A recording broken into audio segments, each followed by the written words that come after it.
सरस्वती माँ कुछ ही लोगों के गले में विराजमान होती हैं और उनमें से ही एक हैं भारतीय प्लेबैक सिंगर श्रीमती अनुपमा देशपांडे जी। संगीत के प्रति इनकी बचपन से ही रुचि थी। फिल्मों में आने से पहले ही अपनी मधुर आवाज का जादू वो कई मंचों पर बिखेर चुकी थी और उन्हें पता था कि एक दिन उनको भी फिल्मों में गाने का मौका मिलेगा, लेकिन ये नहीं पता था कि वो उस गायिका की जगह पर गाना जाएंगी जिनके गाने वो बचपन से सुन सुन कर बड़ी हुई थी।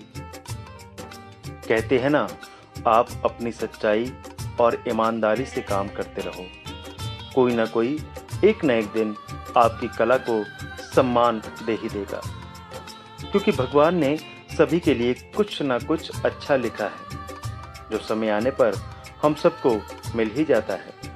भगवान खुद तो धरती पर नहीं आते, वो किसी न किसी रूप में आकर अपना चमत्कार दिखा ही जाते हैं। ऐसा ही कुछ अनुपमा जी के साथ भी हुआ। बात साल 1983 के दिनों की है, जब सोनी महिवाल फिल्म की शूटिंग और गानों की रिकॉर्डिंग चल रही थी। फिल्म बड़े बजट और बड़े बड़े कलाकारों को लेकर बनाई जा रही थी और उस फिल्म के गाने आनंद बख्शी जी ने लिखे थे और उमेश मेहरा जी, जो कि उस फिल्म के डायरेक्टर थे, उन्होंने फिल्म के संगीतकार अन्नू मलिक जी से पहले ही बोल दिया था कि फिल्म का टाइटल सॉन्ग किसी बड़े सिंगर से रिकॉर्ड करवाएं। उस समय की बात करें तो लता दीदी और आशा दीदी ये दो बड़े नाम ही इंडस्ट्री में थे। जब संगीतकार अन्नू मलिक जी ने आशा जी से संपर्क किया तो उन्होंने मना भी नहीं किया और हाँ भी नहीं किया। अन्नू मलिक जी इंतजार करते गए, लेकिन गाने की रिकॉर्डिंग में देर होती जा रही थी और आशा दीदी अपनी व्यस्तता की वजह से अन्नू मलिक जी को गाने की रिकॉर्डिंग के लिए समय नहीं दे पा रही थी। लेकिन संगीतकार को कुछ तो करना था। अन्नू जी अनुपमा जी को पहले किसी कार्यक्रम में सुन चुके थे। उनको लगा कि जब तक आशा जी को समय नहीं है तब तक एक डमी गाने के तौर पर अनुपमा जी से गाना रिकॉर्ड करवा लेते हैं। जब आशा जी को समय मिलेगा तब दोबारा से गाना रिकॉर्ड करवा लेंगे। तो इस तरह अन्नू मलिक जी ने अनुपमा देशपांडे जी को सोनी महिवाल फिल्म के टाइटल गाने के लिए और अनुपमा जी की झोली में आशा भोसले जी का गाना आया था। उनकी खुशी का ठिकाना नहीं था, क्योंकि आशा जी और लता जी तो उनकी आइडल थी। उन्हीं के गाने ही तो गा गा कर ही वो बड़ी हुई थी।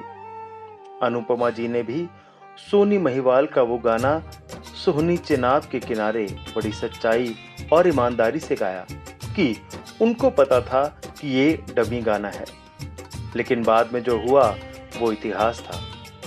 जब आशा जी ने समय निकाला और रिकॉर्डिंग शुरू हुई और तब उन्हें बताया गया कि फिल्म का टाइटल सॉन्ग एक नई गायिका से डमी रिकॉर्ड करवा लिया गया है और वो एक बार सुन ले।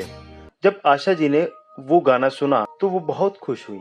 अनुपमा जी की आवाज में वो गाना सुनकर और अन्नू मलिक जी से कहा कि इस गाने को इसी आवाज में रहने दो। और आशा जी अनुपमा जी की तारीफ करते हुए कहा कि इस गाने के लिए इससे बेहतर आवाज और कोई नहीं हो सकती।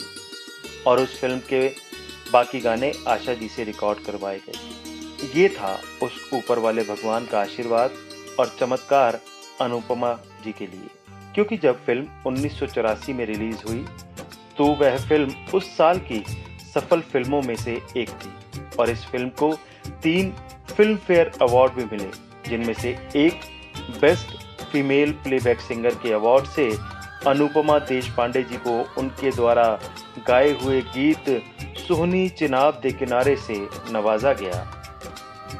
अपनी पहली फिल्म के पहले गाने के लिए जिस गायिका को फिल्म फेयर अवार्ड मिला हो तो आप समझ ही सकते हैं उनके गले में सरस्वती माता की कितनी कृपा होगी। और इस तरह फिल्म इंडस्ट्री को एक और मधुर आवाज की गायिका मिल गई। फिर तो उन्होंने कभी पीछे मुड़कर नहीं देखा और उस समय के हर प्रसिद्ध सिंगर के साथ उन्होंने कई हिट फिल्मों में गाने गाए।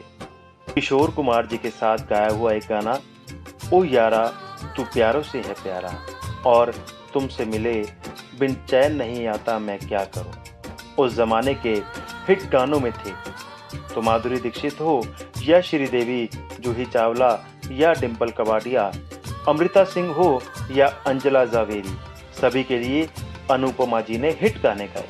माधुरी दीक्षित पर फिल्माया गया गाना हमको आजकल है इंतजार, कोई आए लेके प्यार उस साल के सुपरहिट गानों में से एक था, जिस गाने की वजह से आज भी माधुरी जी पहचानी जाती हैं।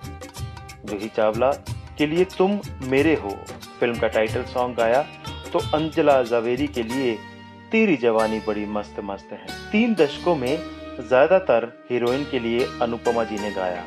आज उस मधुर और सुरीली आवाज की गायिका को लगभग 3.5 दशक इस इंडस्ट्री में हो गए हैं। इतने सालों में उन्होंने हिंदी फिल्मों में लगभग 123 गाने गाए और इसके अलावा तमिल, बंगाली, मराठी फिल्मों में भी अपनी आवाज के दम पर अपनी पहचान बनाए रखी। अगर सभी भाषाओं को मिला दें तो अनुपमा जी को खुद ही नहीं पता कि उन्होंने कितने गाने आज तक गाए होंगे। इतना ही नहीं, अनुपमा जी ने नितिन मुकेश जी के साथ जय संतोषी माँ धार्मिक एल्बम में भी अपनी आवाज देकर संतोषी माता का आशीर्वाद प्राप्त किया और महेंद्र कपूर जी के साथ साईं बाबा भजन और साईं मंत्र के द्वारा देश विदेश में बाबा के मंत्रोच्चारण से प्रसिद्धि पाई। आज भी उनके और महेंद्र कपूर जी द्वारा गाया ओम साईं नाथाय नमः, ओम साईं, जय जय साईं, श्री साईं शिरडी मंदिर में हर वक्त चलता रहता है, जो अपने आप में बहुत बड़ी बात है। उनके द्वारा गाया गया लाज रख लो मोहन भजन और एल्बम ने भी उनको बहुत प्रसिद्धि दिलाई।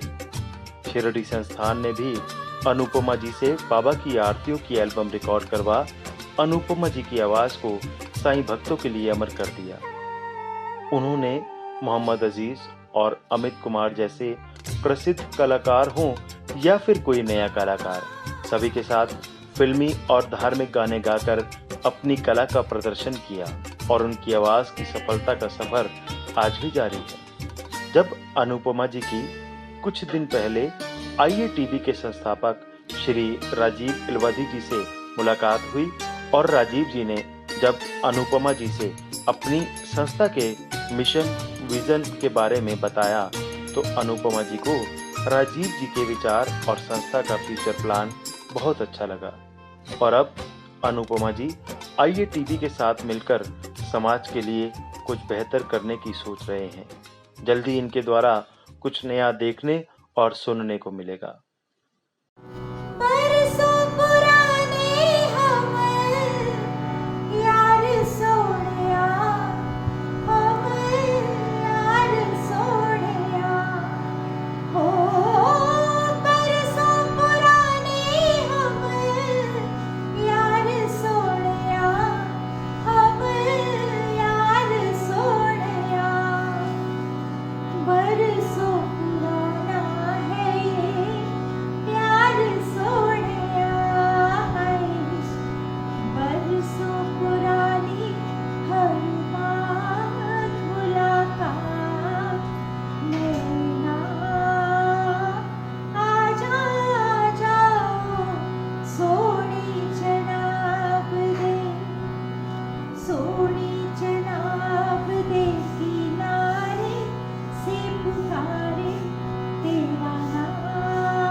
देशपांडे, मुंबई बॉलीवुड की प्लेबैक सिंगर। नमस्कार।